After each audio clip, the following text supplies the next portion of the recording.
PR 43271, the State of Ohio versus Aaron Fields. Mr. Fields is before the court. Deep, dramatic male voice. Serious courtroom documentary tone. Suspenseful, powerful, attention-grabbing delivery. Slow pace with strong emphasis on key words. And there will be a joint recommended sentence of 6 months in prison consecutive to his current prison sentence. Mr. Fields, you're telling me you're going to change your plea to guilty to the one count of the indictment. Before we get to your change of plea, I am required to go over some things with you. Okay, sir? Yes, sir. How old are you? I'm 3, sir. How far did you go in school? GED, and I took 2 college courses since I've been incarcerated, sir. Okay. You're able to read and write? Okay. Yes, sir. Are you a citizen of the United States? Yes, sir. Has anyone promised you how the court would sentence you other than this recommendation to me that I sentence you to 6 months to be served consecutive to your current sentence? Is that the extent of any representations made to you? That was the deal, but no one promised it to me. Right. I understand. Has anyone threatened you in any way to get you to plead guilty against your will? No, sir. Are you satisfied with the representation you've received from Mr. Gibbs? Yes, sir. Are you currently under the influence of any drugs or alcohol? No, sir. Do you take medication that interferes with your ability to understand what we're doing today? No, sir.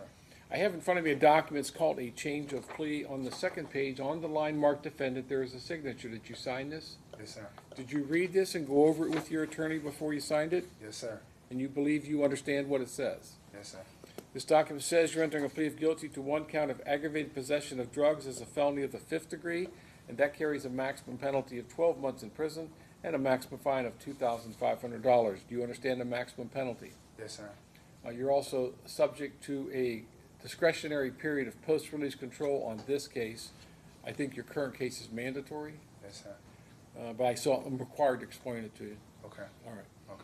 So on this case, the Adult Parole Authority may supervise you for up to 2 years. If you violate that supervision, the Adult Parole Authority can return you to prison for up to 1/2 of this court's original sentence. If your violation is that you commit another felony, you can be returned to prison for 1 year, or the period that you have left on PRC, whichever is longer. That time would run consecutive to any additional prison time that you get sentenced to, okay? Okay. Now, you are presumed innocent of this charge. You cannot be sentenced or punished in any way unless you plead guilty or you're found guilty following a trial. Do you understand that? Yes, sir. You have the right to trial by jury, and if you want, we will impanel a jury of 12 people and require the prosecutor to present sufficient evidence to convince each of the jurors of your guilt beyond a reasonable doubt, or the jury is required to find you not guilty. Their verdict must be unanimous. Do you understand that? At that trial, you have a right to see and hear all the evidence that the state has against you.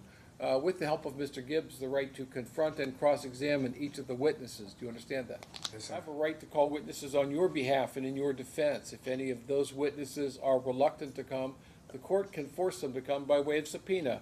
That's your right of compulsory process. Do you understand that? Yes, sir. You have the right to remain silent at your trial. You cannot be forced to testify against yourself. The prosecutor is not permitted to call you as a witness. You can choose not to testify in your own defense. If you choose not to testify, that will not be used against you, and I will instruct the jury that they are not permitted to infer your guilt nor anything from your silence. Do you understand that? Yes, sir. The burden of proof is on the prosecutor. At your trial, you're not required to call any witnesses nor present any defense, and that will not be held against you. Do you understand that? Yes, sir. The standard of proof is beyond a reasonable doubt.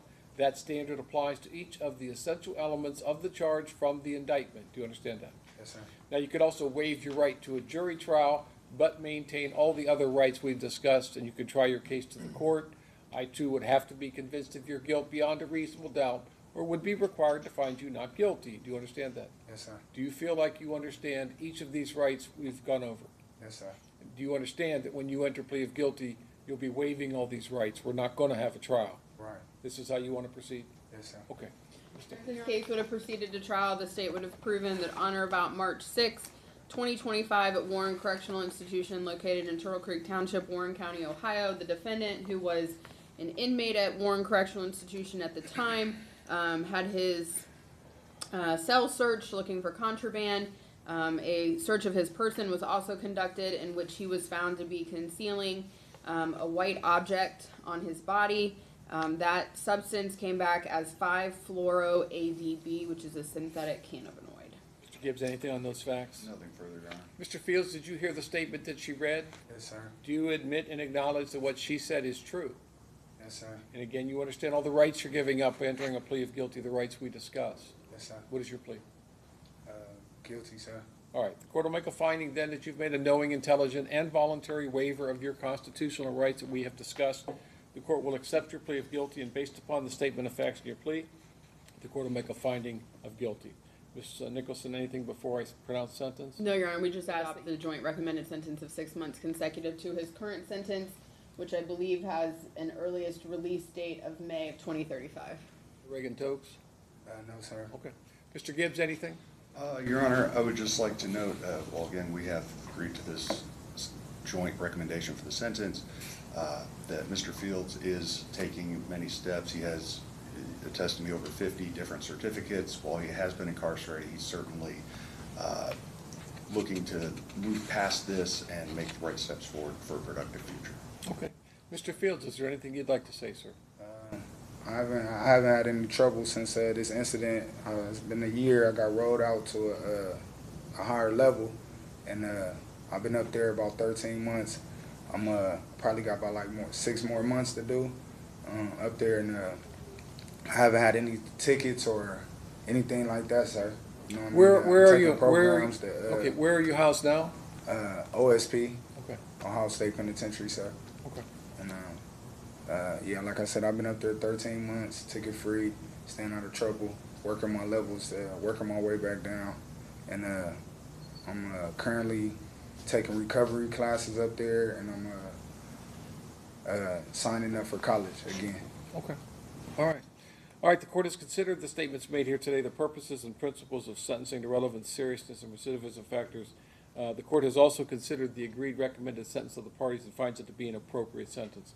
So, Mr. Fields, I'm going to order you to serve 6 months in prison, that to be served consecutive to your current sentence. The court will make a finding that the consecutive sentence is necessary to punish you.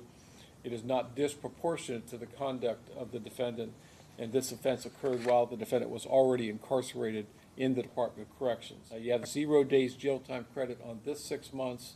The court does find that you're indigent for the purpose of any fines, costs, or other financial sanctions. Now, you're also subject to this discretionary post-release control, which I went over with you a few minutes ago. Yes, Do you want me to go over that with you again? Yeah, just real quick. That's fine. I know you said like. Well, so I for think, this what are case, you in for now? Vehicular homicide. Okay, are you car on accident. mandatory PRC? I think so. Yeah. Yes. Okay, Sir. so when you get out, the adult parole authority is going to supervise you on that charge. This one is not a mandatory PRC, it's discretionary, but you're gonna be under supervision with them anyway. Right. This one is discretionary, which means that they could supervise you on this one for up to 2 years. I think yours is 1 to 3 on your current charge. Yes, sir. And I don't know, they may pick 1, 2, or 3, I don't know what the answer is. This one's up to 2. Okay. If you violate the supervision on this case, the adult parole authority can send you back to prison for up to 3 months. Okay. If your violation is that you've committed another felony, Yes, sir. they can send you back to prison or the sentencing judge in that case can add time onto your whatever. If he sends you back to prison, he can add either 1 year onto that time for PRC time, Yes, sir. or whatever time left you have on PRC. So if Okay. you still have 2 years left and you go out and commit another felony, Yeah. and he sends you back, another judge sends you back to prison, he can add up to 2 years onto your sentence. Okay. It would be consecutive. Okay. Most judges, I think in my 10 years on the bench, I think I've only added PRC maybe twice to a defendant. Usually they try to work that out, but Okay. it's a possibility. Okay. All right. It's just it's just discretionary. If they, on my original case, if they pick it up, is that If what you're, saying? I'm going to guess, and again, I don't control the adult parole authority. I'm going to guess you're on mandatory PRC, that they're going to just not enforce. They're not going to do PRC on this one too. It'll just be you'll be on mandatory PRC. But the idea is still the same, and the penalties that you would incur Right, are on still that the same, case are more yeah. severe. Yeah, or more severe. So basically, just Yeah. be, So I'm guess. be mindful of it. Yes, sir. Yes. That's exactly the point. Okay. Okay. Now you do have a right to appeal this court's decision of your sentence to the. Professional male narrator. Calm, authoritative, serious courtroom documentary style. Clear pronunciation, natural pacing, confident delivery, neutral emotion, easy to understand. Do you have any questions for me, sir? Deep male narrator. Serious, reflective, slightly emotional tone. Slow and controlled delivery with a strong cinematic finish. Emphasize the final sentence.